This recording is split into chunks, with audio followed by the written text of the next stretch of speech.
കോട്ടയം കലാലയം. ഇതിന് എല്ലാവിധ ആശംസകളും അറിയിക്കുകയാണ്. നമ്മുടെ ഈ പ്രദേശം നല്ല ഒരു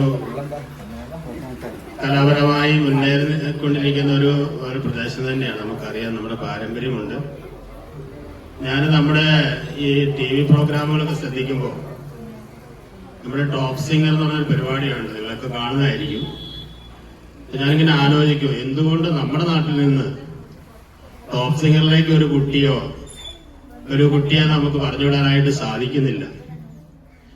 എത്ര മനോഹരമാണ്, എത്ര കഴിവാണ് അവരുടെ, നമുക്ക് സങ്കല്പിക്കാൻ പോലും കഴിയാത്ത വിധത്തിലുള്ള അത്രയേറെ കഴിവുകളുള്ള കുട്ടികൾ നമുക്കുണ്ട്. അത് നമ്മുടെ നാട്ടിൽ നിന്നും നമുക്ക് ഒന്ന് തെരഞ്ഞെടുത്ത് നോക്കിയാൽ കിട്ടും. അതിനൊക്കെ നമുക്ക് ഇതേപോലെയുള്ള ഈ കലാലയം നമുക്ക് സഹായകമാവും. പ്രത്യേകിച്ച് കർണാട്ടിക് സംഗീതമൊക്കെ ചെറുപ്പം മുതലേ അഭ്യസിച്ചെങ്കിൽ മാത്രമേ നമുക്ക് ഈ പാട്ടൊക്കെ വഴങ്ങുള്ളൂ. അപ്പൊ നമ്മുടെ കുട്ടികളെ പരമാവധി ഈ നാട്ടിലുള്ള എല്ലാ കുട്ടികളെയും ഈ സംഗീത ആലയത്തിലേക്ക് പറഞ്ഞു വിടണമെന്നാണ് നമുക്ക് ആദ്യമായിട്ട് പറയാനുള്ളത്. കൂടുതലായിട്ടൊന്നും പറയുന്നില്ല. നമ്മുടെ ഉണർവ് ഗ്രന്ഥാലയത്തിന്റെ ഒരു സർഗവേദി നമ്മൾ രൂപീകരിച്ചിട്ടുണ്ട്. അപ്പൊ നമ്മുടെ ഈ സർഗവേദിക്ക് തീർച്ചയായിട്ടും ഒരു ഉണർവ് കിട്ടാൻ ഇത്തരത്തിലുള്ള ഈ കലാലയം നമ്മളെ സഹായിക്കും.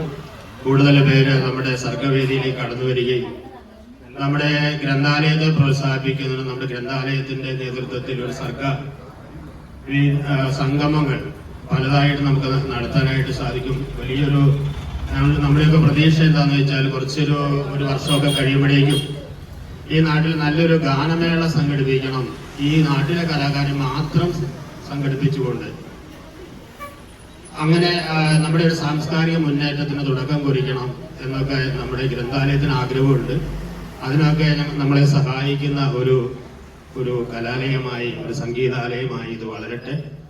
ഇതിന്റെ പിന്നെ പ്രവർത്തിക്കുന്ന നമ്മുടെ ഭാസ്കരേട്ടൻ, നമുക്ക് ഏറ്റവും ബഹുമാന്യപ്പെട്ട അദ്ദേഹത്തിന്റെ വലിയ ഒരു ലീഡർഷിപ്പ് ഇതിനുണ്ട്. പിന്നെ അജീഷ്, അഭിലാഷ് തുടങ്ങിയിട്ടുള്ള എല്ലാവരുടെയും വലിയ ഒരു നേതൃത്വം നിലനിർത്തിയതിനുണ്ട്.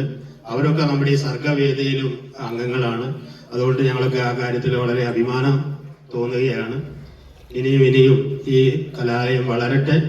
നമ്മുടെ മക്കൾ കുറച്ചുപേരൊക്കെ പഠിക്കാൻ വന്നിട്ടുണ്ട്. ഇതുപോരാ, ഒരു 50 കുട്ടികളെങ്കിലും ഇവിടെ എത്തിപ്പെടണം. അങ്ങനെ അതിന് നല്ലൊരു തുടക്കം കുറിക്കാൻ സാധിക്കട്ടെ എന്ന് മാത്രം ആശംസിച്ചുകൊണ്ട് നിർത്തുന്നു. നന്ദി.